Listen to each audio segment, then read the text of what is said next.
acompañan desde nuestros estudios en Quito Daniel Simancas Racines, epidemiólogo, director del Centro de Investigaciones de Salud Pública de la Universidad UTE. Vía internet se conectan Catalina Yepes, médica especializada en salud pública, asesora de la Organización Panamericana de la Salud, exdirectora de Políticas de la Secretaría de Salud del municipio de Quito. Y completa este panel en Guayaquil Carlos Oporto, comunicador digital y especialista en el manejo de datos. Gracias por estar un nuevo domingo en Políticamente Correcto. Hoy queremos tomarle la temperatura a esta nueva ola de contagios por COVID-19 para determinar si como país estamos otra vez a las puertas de una catástrofe sanitaria como ocurrió 2 años atrás, o si por el contrario hay evidencias científicas, médicas y estadísticas que nos permitan suponer que la ciudadanía entera, más allá de lo que pueda hacer el Estado, debe enfrentar de diferente manera el asedio del virus. Claudia. Para entender mejor el comportamiento de la pandemia en el Ecuador, habría que revisar las 4 olas de esta enfermedad en casi 2 años. Según datos del Observatorio Social del Ecuador, la primera ola ocurrió entre el 13 de marzo y el 12 de mayo de 2020, básicamente en Guayaquil, llegando a picos de 1.700 casos diarios. Fue un periodo muy duro, pues en estos meses murieron casi 23.000 personas en exceso. La segunda ola habría comenzado la primera semana de julio de 2020, terminando a finales de noviembre, luego de varios meses de confinamiento. El impacto del coronavirus ya fue nacional y hubo picos de entre 1.300 y 1.500 contagios diarios y unas 15.000 muertes en exceso. La tercera ola se disparó en la segunda quincena de enero del 2021, claro, luego de las festividades, para empezar a caer en la primera semana de mayo. Se reportaron días de 1.700 y 2.000 casos y hasta 3.000 casos diarios, así como 10.462 muertes en exceso. En la segunda y tercera olas, el sistema de salud pública colapsó, así como el uso de cuidados intensivos. La tercera ola coincidió con el inicio atropellado del plan de vacunación enfocado en los adultos mayores, cuando el actual gobierno aceleró la vacunación completa hasta superar el 69% de toda la población.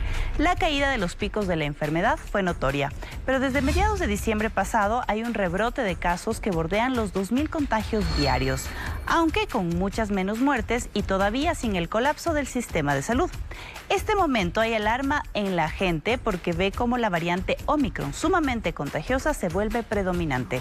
Pero también hay que tomar en cuenta que el país ha decidido no cerrar sus actividades económicas. Por ejemplo, durante la primera ola de la pandemia, las ventas nacionales, según el reporte del IVA, cayeron en un 31,4%. En la segunda ola, el bajón fue de 17%. Mientras que durante la tercera ola, entre enero y mayo del 2021, las ventas crecieron en un 11% respecto al fatídico 2020.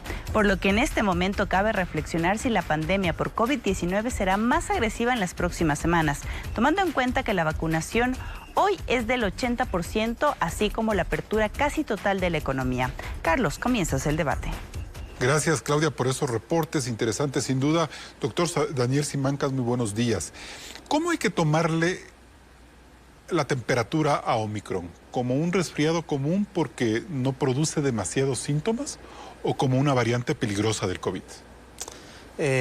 Buenos días, Carlos, muchas gracias. Un saludo a Catalina y Carlos de manera virtual. Bueno, realmente hay que hacer un equilibrio, ¿no? No hay que ser ni muy optimistas ni muy negativos respecto a esta variante. Esta variante definitivamente puede ser el inicio del fin de la pandemia, pero tenemos que ser cautos y quizá la pregunta más importante aquí es no si va a terminar esta pandemia, sino cómo la vamos a terminar. Se están saturando las unidades de cuidado intensivo, hay presión sobre el sistema sanitario.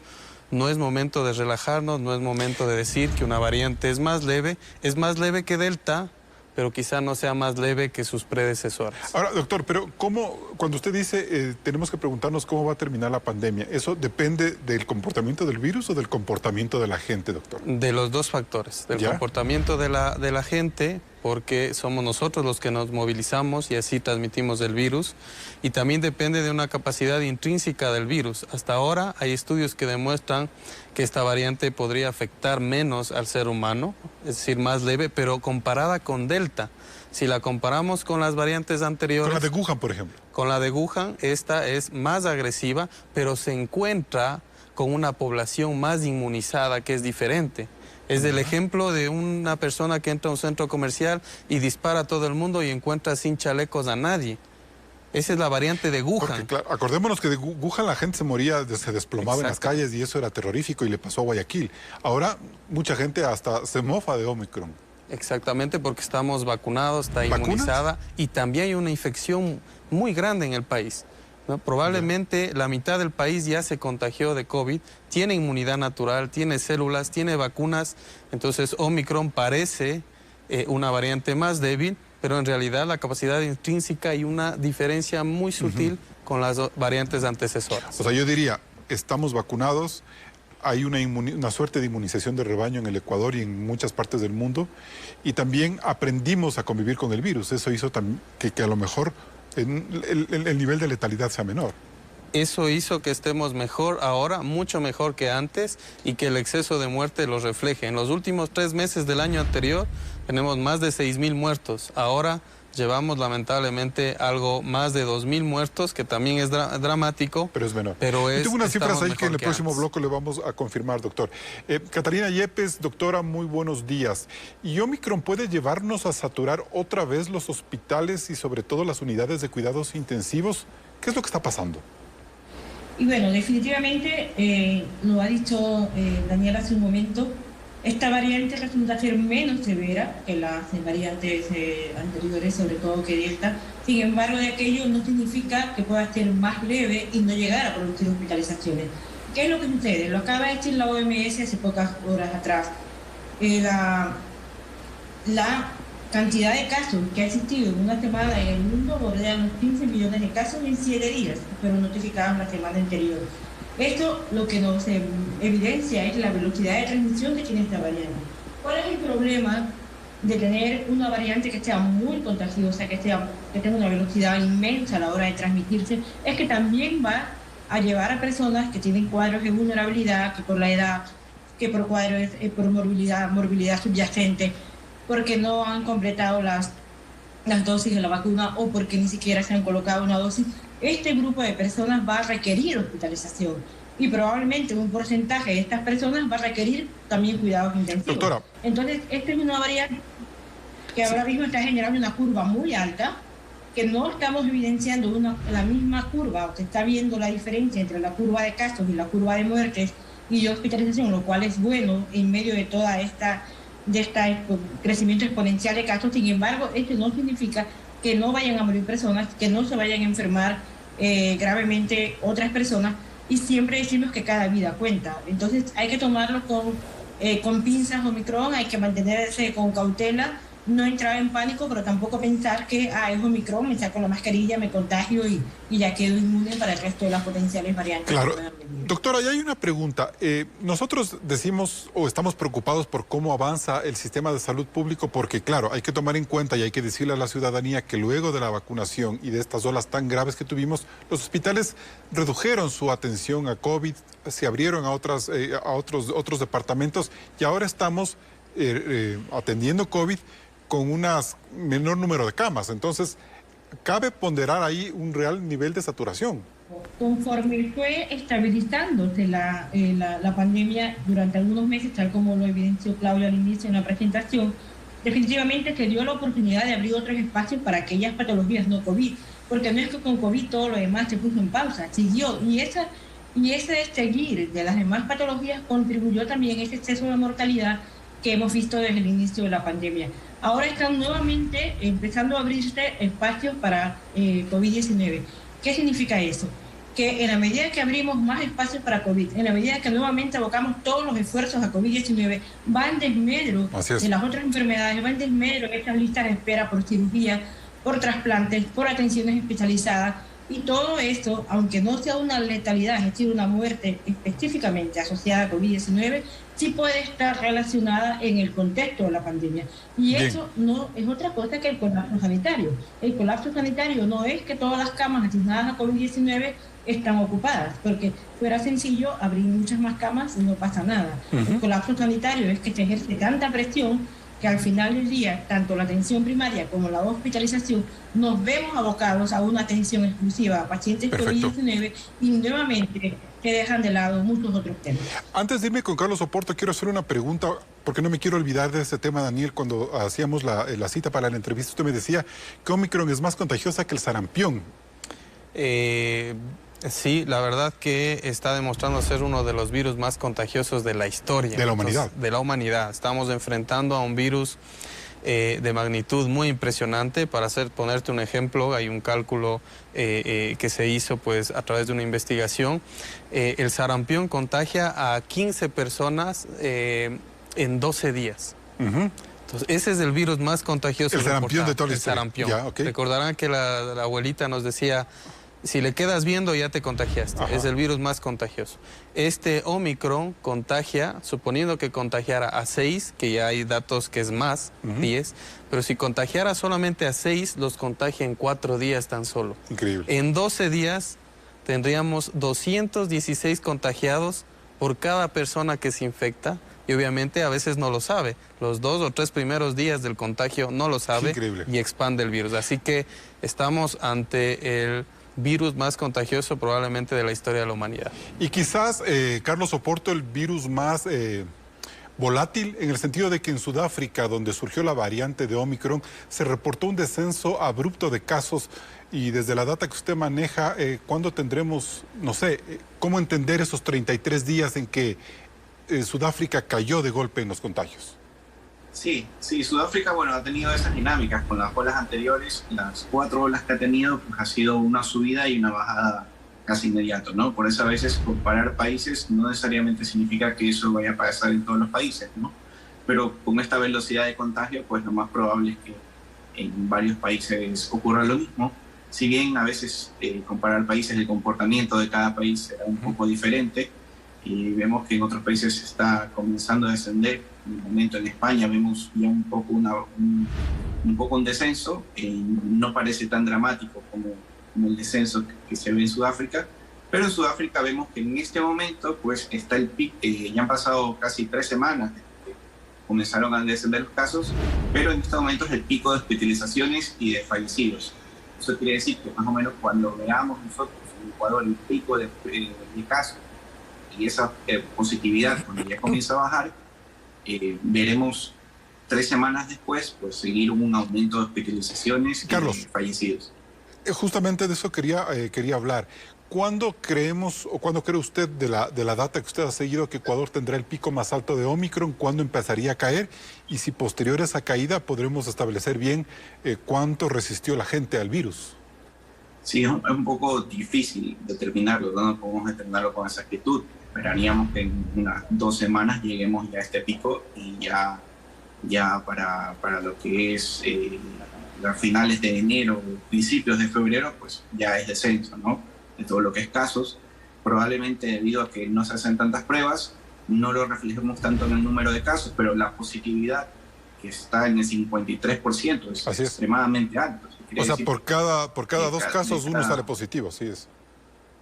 Uno sale positivo, exacto. Cuando comienza a caer esa positividad, también va a ser un factor positivo, o sea, esa parte sí va a ser buena, nos va a dar un indicador de que ya están disminuyendo los casos en la comunidad. Bien, y con estas primeras reflexiones nos vamos a un corte comercial. Sigue el debate aquí en Políticamente Correcto. Recuerde que Políticamente Correcto está en vivo en Radio Suceso 101.7 FM Quito y hay un reprise a las 20 horas. Regresamos en Y en todos estos días de rebrote de casos por la llegada, entre otras razones, de la variante Omicron, nos habremos preguntado cuán efectiva en realidad es la vacuna. Analicemos esta pregunta a la luz de las cifras. En la toma cenital que mostramos a continuación, vemos que en Ecuador el 80% de la población tiene las 2 dosis de la vacuna contra el COVID-19. Es decir, una cifra superior a la de Estados Unidos, que es del 62%, a la del promedio de América del Sur, equivalente al 65%, o a la de la Unión Europea, que es del 70%. Sin embargo, vemos que en esta cuarta ola de contagios, fijada entre el 15 de diciembre de 2021 y el 12 de enero pasado, se han registrado 54.114 nuevos contagios. Y de ese total han fallecido 581 personas, es decir, apenas del 1%. De todo este universo de muertes y tomando como referencia un modelo matemático de Juan José Íñigo realizado en Guayaquil, podemos concluir que por cada persona fallecida que había recibido las 2 dosis de la vacuna, hay casi 3 muertos con una sola dosis y 3 no vacunados. Lo que significa que la inmunización quizás no detenga toda la fuerza del contagio, pero sí frena las muertes de quienes tienen las dosis completas. En ese sentido, Carlos Oporto, esto es lo que nos dice la estadística. ¿Usted cómo mira esta data que nos da el Ministerio de Salud? Sí, efectivamente la data, bueno, no la tenemos mucho porque no nos proporcionan datos de casos, hospitalizaciones y fallecidos por estado de vacunación, lo que nos podría facilitar para hacer esto, pero de una manera independiente, como lo dice Carlos, con el estudio de Juan José Íñigo, con también los estudios que se hace en el COE cantonal de Guayaquil, pues sí se concluye que las vacunas están ayudando bastante. Así como dices, 3 veces más, puede que no suene tanto, pero es muchísimo, es muchísimo. Estamos viendo que de noviembre a 12 de enero ha aumentado el exceso de entierros diarios en Guayaquil, que es un dato que sí lo tenemos actualizado al día de ayer. Tenemos ahora 20 excesos de entierros y probablemente, pues, si no tuviéramos este tipo de vacunas y la población no estuviera tan vacunada, pues esta cantidad sería por lo menos, Carlos, mínimo el doble o un poco más, ¿no? Usted ha visto las curvas y el contagio por Omicron es mucho más pronunciado que en el de olas anteriores por la variante Delta o por las otras. ¿Cómo comparar el nivel de contagio que tanto le preocupa y que nos puso en alerta Daniel Simancas? Sí, es un contagio masivo, ¿no? Es un contagio realmente que vemos que casi que con las mismas cantidades de pruebas lo que está aumentando muchísimo es la positividad. Hemos visto que hemos aumentado en 2 meses de 300 casos diarios, pues ayer tuvimos 4.000 casos diarios, ¿no?, reportados en promedio. Es bastante alto. Lo bueno es que la severidad en promedio es menor que las anteriores, pero claro, al tener tanta cantidad de casos, pues igual va a aumentar las hospitalizaciones y para que la gente mire con menos preocupación. Antes había muchos contagios y muchos más muertos de lo que ahora hay, que hay muchísimos contagios, pero muchos menos muertos, ¿no es cierto? Esa podría ser una primera conclusión, Carlos. Exacto, porque las personas probablemente vamos a escuchar muchos más casos, probablemente la siguiente semana muchísimos más casos en Ecuador, probablemente récord que no habíamos visto en ningún lugar de la pandemia. Eso no significa que estamos peor que en marzo del 2020, ¿no? Perfecto. Eso no significa eso, la realidad será menor. Efectivamente sí van a aumentar las hospitalizaciones, por eso hay que seguir con las prevenciones, pero no va a ocurrir algo como lo de marzo de 2020, eso descartado completamente. Lo que sí hay que prevenir es para que no ocurra algo como el año pasado, ¿no?, que estuvimos en marzo y abril. Perfecto, bien. Doctor Simancas, ¿podemos decir que Omicron también es muy fácil de reinfectar a gente que ya tuvo COVID?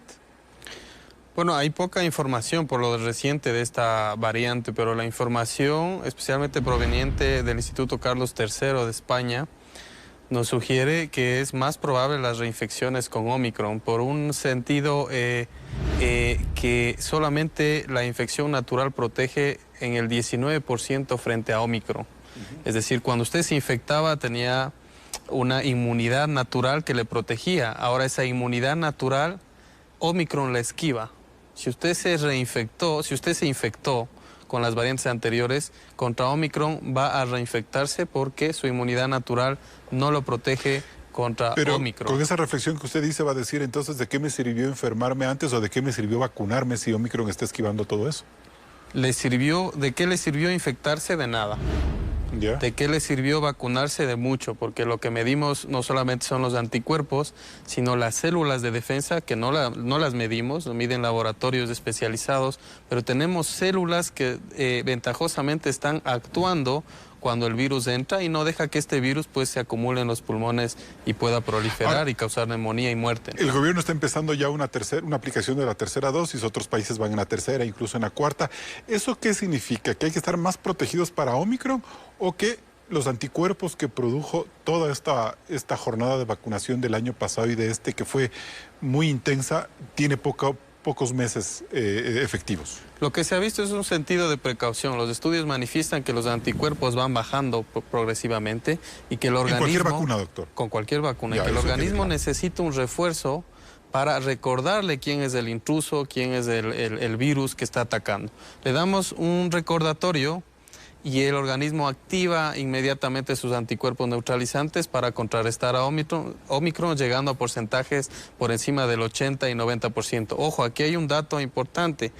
No podemos seguir permitiendo que se pongan refuerzos cada 3 o 4 meses a la población. Tenemos que incentivar a las casas farmacéuticas a la investigación, meter dinero ahí, presupuesto para vacunarnos una sola vez al año, Ya, doctor. y que esta pandemia pues llega a ser endémica. Esta parte me parece un poco polémica porque estamos empezando ya a una tercera jornada de vacunación. Muchos de nosotros que estamos esperando por esta tercera vacuna lo estamos haciendo 6 meses después de habernos puesto la segunda. Entonces, con lo que usted dice, ¿debo o no debo vacunarme? No, hay que vacunarse la tercera Entonces, ¿qué es dosis. lo que usted nos trata de explicar? Inclusive, lo que les trato de explicar, que ya vamos por la 4ª dosis en Chile, en Israel. Estamos frente a la 4ª dosis, pero tenemos que parar en algún momento, fabricar una vacuna mucho más segura, mucho más específica, vacunarnos una sola vez al año, y eso es lo que se aspira, eso es a lo que tenemos que caminar. Pero definitivamente un refuerzo es lo que necesitamos en este momento. Porque es un tema de emergencia. Exactamente. Perfecto, bien. Doctora Catalina Yepes, y Omicron revivió el debate sobre la desigualdad en el acceso a las vacunas. ¿Qué saca Ecuador teniendo el 80% de vacunados si toda el África nos llega al 9%?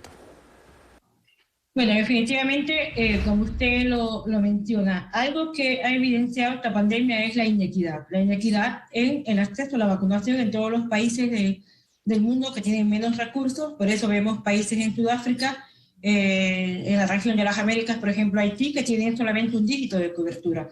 Y esto lo único que muestra es que mientras existan países que están apuntando a una 4ª dosis, como es Chile, Israel y probablemente nosotros, hay países en Sudáfrica o el mismo Haití que no tienen ni siquiera un mínimo de 10% de cobertura de vacunación, lo cual lo único que favorece es la constante generación de variantes. Ahora, en el Ecuador, en algún momento se hablaba, antes de que apareciera Omicron, que debíamos alcanzar la inmunidad de rebaño. La inmunidad de rebaño con un 80% pues definitivamente no funciona. Cuando hablamos de inmunidad de rebaño siempre hablamos de un 95%, asumiendo que hay un 5% de personas que aún siendo vacunadas no llegan a desarrollar esta capacidad de defensa de esos anticuerpos. Y por eso es que se dan estas vacunaciones cada cierto tiempo, estas puestas al día, como en el caso de Isabel. Pero yo le puedo preguntar, o sea, una inmunidad de rebaño para las primeras cepas del COVID no es igual a una inmunidad de rebaño frente a esta variante de Omicron. Y no sé, de ahí me surge otra pregunta. ¿Es posible que en unos 2 meses salgamos de Omicron y pensemos en que llegue otra variante? ¿Eso es posible? Bueno, definitivamente, mientras hay mayor circulación de una variante, como es el caso de Omicron, tan contagiosa, la probabilidad de generarse nuevas variantes está latente. No es que Omicron va, digamos, a marcar un punto de inflexión en cuanto a la generación de variantes. Lo que no sabemos es que si las siguientes variantes van a ser igual de contagiosas y cada vez menos virulentas, o probablemente algunas sean más virulentas, y esto está asociado precisamente a la inequidad en la vacunación. La OMS la semana anterior el grupo técnico asesor de inmunizaciones que hay a este nivel, ya está recomendando la urgente necesidad de que se desarrolle una vacuna que precisamente sea capaz de vulnerar todas las posibilidades que tiene el coronavirus para evitar el resurgimiento de nuevas variantes e ir paulatinamente al desarrollo probablemente de una sola vacuna, que tengamos que tener una cierta aplicación anual cuando la pandemia haya sido declarada finalizada. Perfecto. Gracias, doctora. 30 segundos para un mensaje que usted quería darle a la gente. Sí, yo creo que debemos dejar de hablar ya de la inmunidad de rebaño. Es un mensaje, no confundir una meta política, que es de este 85% de vacunados, así como el 9-100, ¿no? 9 millones en 100 días. Fue espectacular, todos los aplaudimos, fue importantísimo. Ahora el 85% es una meta política, pero alejada de la técnica. Si no tenemos vacunas 100% efectivas, la inmunidad de rebaño frente a Omicron se vuelve realmente una utopía. e invita a la población a fantasear con liberarnos de las mascarillas, liberarnos de las restricciones en algo que no llegará pronto y que más bien deberíamos invitar a la ciudadanía a que nos acostumbremos a una nueva normalidad hasta que pues quizá a finales de año tengamos mejores resultados. Y de esa nueva normalidad vamos a hablar luego del corte comercial. Luego del corte seguimos con el análisis de la pandemia en Ecuador. Recuerden que vivimos un repunte de contagios, por lo tanto es necesario reforzar las medidas de bioseguridad. Usen correctamente la mascarilla, lávense las manos y mantengan la distancia. El 14 de diciembre, Ecuador registró el primer caso de la variante Omicron, pero a los pocos días identificó que ya era comunitaria. Seguramente ingresó mucho antes al país. Las autoridades tomaron medidas tras la evidencia de lo que hacía esta mutación en otros países, porque además llegaban las festividades de fin de año. Veamos.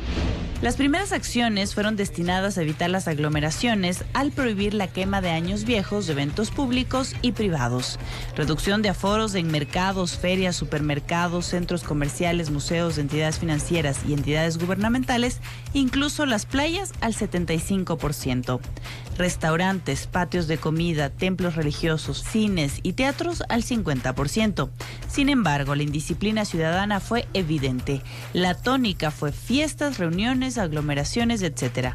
Hoy vivimos las consecuencias. Los casos se incrementan. El 53% de las pruebas que se hacen dan positivo para COVID-19. Las casas de salud reciben nuevamente gran cantidad de pacientes. Las hospitalizaciones están en un 52%, cuidados intermedios en un 49% y un 70% de los cuidados intensivos, con corte al 11 de enero.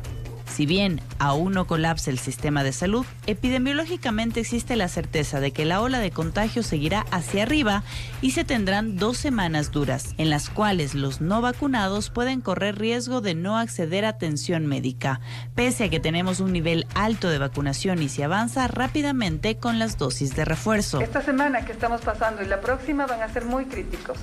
Vamos a tener un aumento de casos, por supuesto. La fórmula para incentivar la vacunación es el certificado como requisito para muchas actividades como la entrada a lugares e incluso el uso del transporte público, donde vemos que cada día puede ser un foco de contagio. El sector público ha decidido retomar el teletrabajo y también suspender las clases hasta el próximo 16 de enero. Lo mismo en algunas áreas del sector privado, complicando nuevamente la vida familiar y la reactivación económica. Carlos, para seguir el debate, la pregunta es, ¿estas acciones son suficientes para contener los contagios y no detener la reactivación? Gracias, Claudia. Y es así, doctora Catalina Yepes, porque me parece que, no sé si este es el momento de decir que el Sistema Nacional de Salud necesita ampliarse para atender a la gente con COVID. ¿Ese debe ser el mensaje que debemos cifrar en la ciudadanía? Bueno, definitivamente lo que estamos viendo en este momento...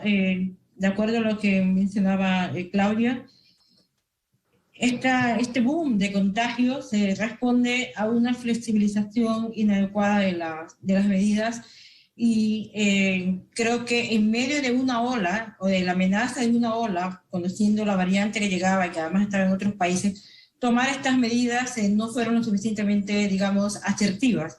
Por otro lado, creo que la comunicación de riesgo tampoco ha sido lo suficientemente asertiva como para favorecer el apego de la población a la adopción de ciertas medidas de protección social y grupal. Creo que el sistema de salud puede colapsar en las siguientes semanas, definitivamente.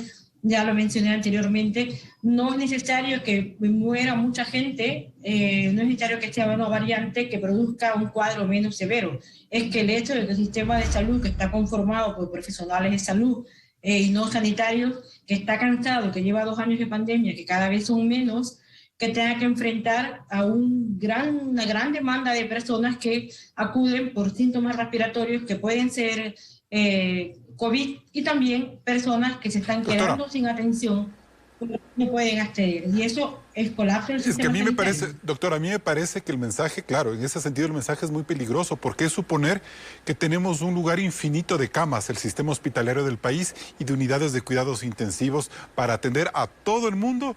Y ese no sé si sea el principal indicador sobre el cual debemos nosotros conversar, o deberíamos decirle a la gente que se cuide como debe. Definitivamente, el decirle a la población, no se preocupen que tengo 500 camas y tengo espacio para aumentar 1000 camas más, no es la solución, porque no tenemos tampoco esta capacidad instalada como sistema de salud, que no la tienen tampoco muchos países, como para responder durante un tiempo relativamente largo a un abastecimiento de medicamentos, de insumos, para poder satisfacer la demanda. El mensaje no es, no se preocupen, hay camas. El mensaje es el que nunca debió de bajarse la intensidad del mismo, es decir, mantener la percepción de riesgo alta. Estamos frente a una variante que es muy contagiosa, que lamentablemente la mascarilla que veníamos usando no sirve. Definitivamente que hay que utilizar la mascarilla KN95, deberíamos posibilitar el hecho de que el transporte público tenga mayor... Deberíamos impedir la aglomeración de personas, y el mensaje a la población es ese: usar la mascarilla, evitar espacios cerrados, porque uno se contagia solo yendo a la farmacia y en 15 minutos. Entonces, es ese uso o la doble mascarilla o la KN95 y mantenerse en casa en cuanto tenga algún síntoma respiratorio. Gracias, pero doctora. No hay que tranquilizar por camas. Bien, Carlos Oporto, usted tenía unas cifras que ha mostrado a través de sus redes sociales sobre cómo avanza el sistema hospitalario. ¿Usted cree que en cuánto tiempo este podría colapsar o cree que hay maneras todavía de evitar que eso suceda? Sí, debido a la experiencia que hemos tenido, pues veo que todos los días se van aumentando camas, ¿no? Claro que las camas ocupadas van aumentando también. Como decía Catalina, esto no es ilimitado, podemos seguirlo siendo durante probablemente unas 2 semanas más, pero ya a partir de ahí, en febrero, ya no hay dónde más seguir ampliando, ¿no? Hemos visto que en 2 semanas hemos aumentado de unos 150 UCIs activas diarias para COVID y ahora estamos en 340. Lo mismo de hospitalizaciones, tan solo en una semana hemos pasado de 700 a 1200 y es rápido. Estamos viendo como la velocidad de contagios, justo en esta última semana las hospitalizaciones se han acelerado bastante, ¿no? Lo bueno es que sí hay todavía capacidad para seguir ampliando, pero probablemente si los contagios empiezan a aumentar tan rápido, pues no podemos ir tan rápido aumentando camas como quisiéramos. Carlos, que sí hay ya lista de espera en UCI y en ciertos hospitales. Carlos, para ser reiterativo, ¿usted cree que en este momento la gente sí puede hacer mayores esfuerzos para evitar contagiarse sin necesidad de parar la economía? Es decir, ser más conscientes de que no podemos seguir aumentando camas. Sí, justo lo aclaraba, que es importante que el Ministerio de Salud Pública publique guías, qué hacer para la ciudadanía, ¿no? No solo decirle vaya a vacunarse, que es bueno, pero también decirle, use una KN95, una mascarilla que lo proteja bien. Sí puede uno hacer sus actividades diarias, seguirlas haciendo, pero claro, la mascarilla en este momento va a ser muy importante porque tenemos esta variante de Omicron que evade los anticuerpos naturales, evade los anticuerpos de la vacuna, sirve para seguridad, pero igual las personas se van a contagiar, entonces eso evidentemente aumenta los contagios. Creo que lo mejor sería prevenir, en vez de ser tan restrictivos, pues esto de prevenir deberíamos comunicarlo muchísimo más, ¿no? Perfecto, gracias Carlos. Pero ¿cómo prevenimos, doctor Simancas? El gobierno puede decir, bueno, reducimos los aforos, desincentivamos que vayan a centros comerciales, pero por ejemplo, transporte público es prácticamente imposible que podamos nosotros controlarlo más de lo que se pueda, más de lo que el mismo Estado quiera, porque es una población que necesita mucho el transporte público y eso es lo que tenemos. O sea, no podemos cambiar una realidad de 40 años en una pandemia. Exactamente, lo del transporte público es lo más crítico, pero hay que educar a la población. Por ejemplo, un mensaje claro que en el transporte utilice doble mascarilla. En el transporte público no es suficiente una sola mascarilla. Hay que protegernos de una manera, si perdemos la distancia, tenemos que ponernos alerta, porque no es solamente una estrategia, no es solo vacuna, no es solo mascarilla, no es solo distancia, no es solamente pruebas diagnósticas, todo en conjunto evita el contagio. Y si estamos muy cerca, pues tenemos que estar alerta y ser inteligentes, es decir, tienes que abrir la ventana, porque la ventilación es fundamental. En un bus ventilado, todos con una buena mascarilla, la posibilidad de contagio es mínima. Doctor, pero si uno pierde el bus que toca a las 5 para las 7 de la mañana, seguramente llegará media hora tarde al trabajo. Exactamente. Entonces, esa desesperación por no atrasarse, porque no se le haga muy noche en el regreso, impide que todos estos buenos consejos se apliquen. Si no podemos reducir el aforo en los buses, pues tenemos que reducir la ida a los trabajos. En el sector público, solo en Quito me parece que había alrededor de 500.000 personas que están involucradas en ese servicio. El sector público puede disminuir por lo menos estas 2 o 3 semanas que va a haber una gran congestión para que la curva vaya muy rápido y no se alargue en el tiempo, que la gente no se vaya infectando cada vez más cuando regrese a la presencialidad. Doctor, y para volver del corte comercial le hago una reflexión. ¿Está bien que este lunes vuelvan el sector público a las clases con todos los aforos y todos los recaudos que ha planteado el gobierno? Yo creo que hay que ser, una medida cauta sería esperar, terminar el ciclo Costa en modalidad virtual y esperar un par de semanas más del modo cierre. Pero después de 2 semanas sí es ineludible que nosotros regresemos a las clases. Bien, seguimos luego de este corte comercial. Omicron es la mutación más contagiosa de coronavirus. Si quieres estar enfermo, lo primero que debes hacer es aislarte y buscar el diagnóstico correcto. Además, recuerda que no te debes automedicar. Si estás vacunado, los síntomas serán leves. Regresamos de enseguida con más de Políticamente Correcto. En tu piel. Seguimos en Políticamente Correcto. Doctor Daniel Simancas, ¿por qué en 15 días tenemos que volver a las clases? Bueno, tenemos una deuda inmensa con el sector educativo, estamos en cifras rojas con la UNESCO, estamos como uno de los países que peor ha manejado el tema educativo porque ha faltado quizá inversión en el sector educativo para adaptar, para generar conciencia, protocolos. En las escuelas hay aulas que no tienen ventanas, que están totalmente cerradas, la posibilidad de que si un docente enferma hay cómo reemplazarlo, la posibilidad de que si un niño se infecta poder hacer las pruebas a él y a su familia. Es decir, es un círculo de decisiones que debemos adaptarlas, pero el retorno es fundamental porque los trastornos sociales, la violencia, la desnutrición... De acuerdo, pero ¿cómo lo hacemos en los próximos 15 días si Carlos Oporto nos está diciendo que en los próximos 15 días va a sentirse el pico del contagio?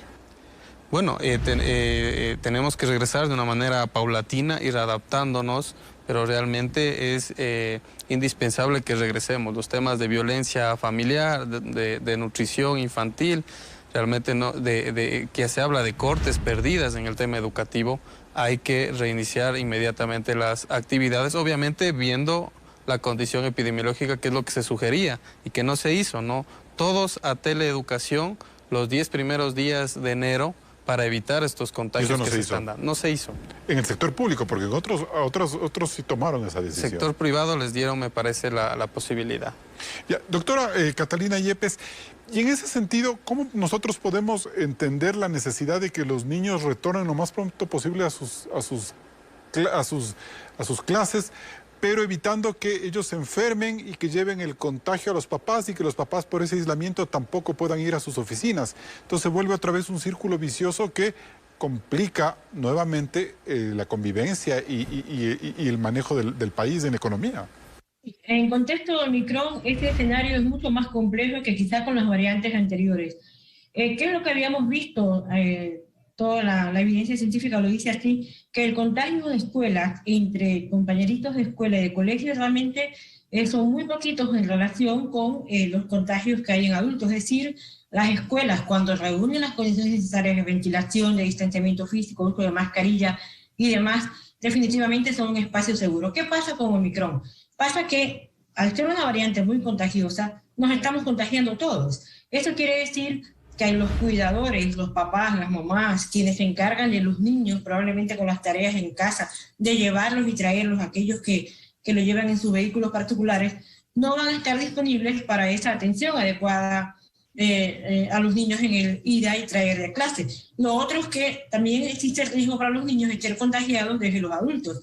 Recordar que tenemos una población importante de menores de 5 años que todavía no ha sido inmunizada y tampoco hemos llegado al 95% de cobertura en el grupo de 5 años y más. Es un escenario distinto y complejo a la vez. Ahora, doctora, ¿y qué hacemos frente a esos problemas y a otros problemas adicionales que nos carga el sistema administrativo del país? Es decir, la reinserción del empleado contagiado que ya se recupera al trabajo. Entonces tiene que esperar que el IES le dé el certificado médico y el IES, que está quebrado, le plantea una baja, un permiso médico por 15 días. Eso no sé si se compadece o no con la realidad cuando lo que se necesita es que la gente se reincorpore nuevamente a sus tareas.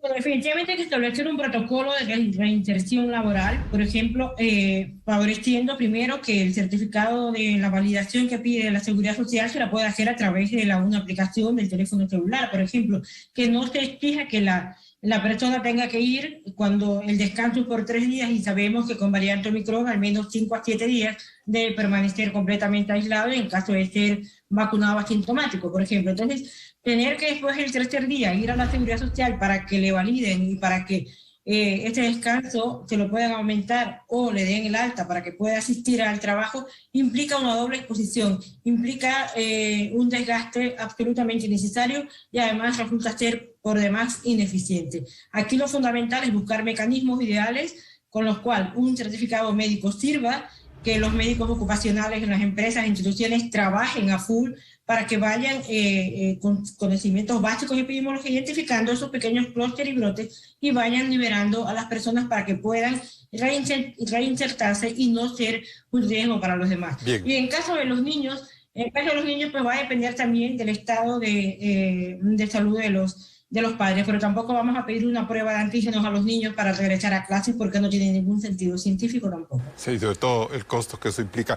Carlos Oporto, ¿y pueden seguir funcionando los encierros? ¿Qué nos dice la estadística? La velocidad con la que estamos viendo, pues si era de tomar alguna acción, era ya de haberlo hecho. Probablemente si tomemos alguna decisión, será un poco tarde, pues antiguamente ha funcionado, pero bueno, no teníamos vacunas, no teníamos ningún tipo de otra herramienta, ¿no? Este escenario es diferente, ya que tenemos vacunas, es bastante diferente a lo que teníamos en abril del 2020, cuando absolutamente nadie tenía inmunidad, era la única forma de contener un poco el impacto, y lo mismo el año pasado, pues que había muy poca población vacunada en marzo y esto, ¿no? Debemos enfocarnos un poco en lo que es las guías de prevención, enfocarse en la mascarilla, en la KN95. Si la comenzamos a usar más regularmente, pues vamos a bajar bastante estos contagios, probablemente como política pública, ofrecer estas mascarillas, tal vez de alguna manera que sean más económicas, explicarles que pueden ser reutilizables, que se pueden usar por más de 40 horas, pues explicarle con guías y cómo exactamente usarlas correctamente, pues sería una política pública más efectiva. Bien. Que nos ayudaría a bajar las hospitalizaciones y evitar contagios y obviamente que no se afecte tanto la economía, ¿no? Gracias, Carlos. Y para cerrar, doctor Simancas, entonces lo que dice Carlos Oporto me parece interesante y podríamos como darle un giro a la atención pública en el tema de la pandemia, es decir, ya estamos vacunados y ahora lo que se necesita es hacer más pruebas PCR, que el Estado de alguna manera vea eso, y lo otro es facilitar el uso de mascarillas KN95 para los sectores informales que tienen esa economía tan rebuscada y los sectores más pobres. Sí, una estrategia efectiva es la distribución masiva de mascarillas y quizás si estamos tan congestionados, como decía Catalina, estamos llevando o exponiendo a la persona que pida certificado para la prueba, para el reposo. Entonces hay que generar una estrategia que sí la hay, de un aislamiento preventivo sin pruebas. Si una familia hay un positivo, el resto de la familia con el virus más contagioso que tenemos en la historia, pues obviamente va a estar contagiada. Un sistema de aislamiento preventivo para que los chicos, la esposa, los familiares se queden en casa al menos unos 7 a 10 días y que no necesiten prueba para regresar. Están pidiendo prueba todos los trabajos para regresar y eso es infundado, no es basado en evidencia científica. Así que un retorno rápido a las actividades es prudente y hasta sin pruebas diagnósticas, porque claro, es deseable las pruebas diagnósticas, pero si no las tenemos, pues algo tenemos que hacer. Y es dejar guardarnos. Que haga filas, esperar, imagínense, esperan 4 o 5 días para que les entreguen el resultado de la PCR, cuando ellos ya quizá ya no son contagiosos. ¿Para qué le va a servir el resultado? Bien, y sobre ese tema que es muy importante, volvemos a hablar luego de este corte comercial. Seguimos en Políticamente Correcto. Entramos en etapa de conclusiones. Carlos Oporto, el comportamiento estadístico de la pandemia nos dice que esta nueva ola de COVID-19 está bajo control en el Ecuador. No, en absoluto. Recién estamos viendo este aumento. Ni siquiera hemos llegado al pico los contagios, peor de las hospitalizaciones. Vamos a ver estas hospitalizaciones aumentando cada día, probablemente 2 a 3 semanas, pues veremos un gran aumento de hospitalizaciones y ya la lista de espera seguirá aumentando. Probablemente lo que queremos evitar es llegar a las cifras que estamos de abril del año pasado. Estamos más o menos en la mitad en este aumento, pero claro, esto va aumentando de manera rápida, ¿no? Por eso, si seguimos aumentando este ritmo, llegaríamos en 3 semanas a eso. Catalina Yepes. Bueno, definitivamente la pandemia todavía no ha terminado. No hemos logrado controlar esta ola. Nos falta llegar a este pico unas 2 o 3 semanas más. Es altamente probable que la mortalidad y la morbilidad grave sea menor que en el 2020. Sin embargo, el sistema sanitario se va a ver colapsado por la demanda de gente. Importantísimo vacunarnos en la medida que tengamos la oportunidad, la tercera dosis, aquellos que todavía no, empezar a vacunarse. Y finalmente recordar que hemos seguido usando la mascarilla, facilitar el acceso a una mascarilla KN95, evitar al máximo posible exposición a espacios cerrados y aglomeraciones. Es decir, pensar nuevamente en la necesidad de tener medidas de salud pública mucho más integrales que nos permitan afrontar esta pandemia sin que el costo sea alto. Daniel Simancas, ¿qué es lo políticamente correcto?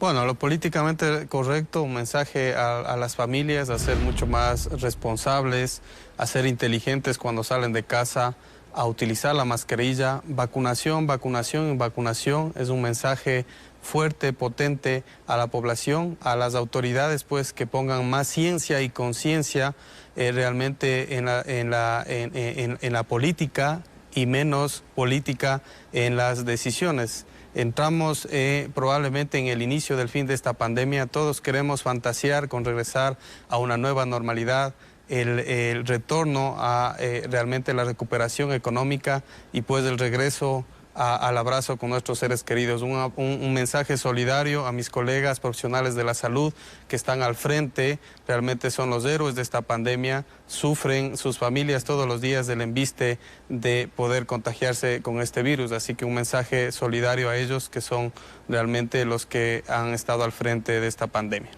Y bien, hay 2 formas de mirar el futuro de la pandemia en el Ecuador. La primera es desde una crítica permanente al Estado porque siempre su servicio será insuficiente y quizás no tenga la mejor calidad.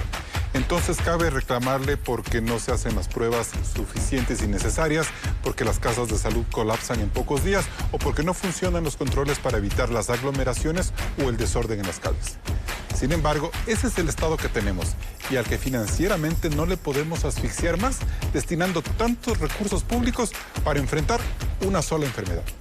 Por lo tanto, mucho del éxito y de la rapidez con la que el país logre controlar esta pandemia dependerá del comportamiento ciudadano.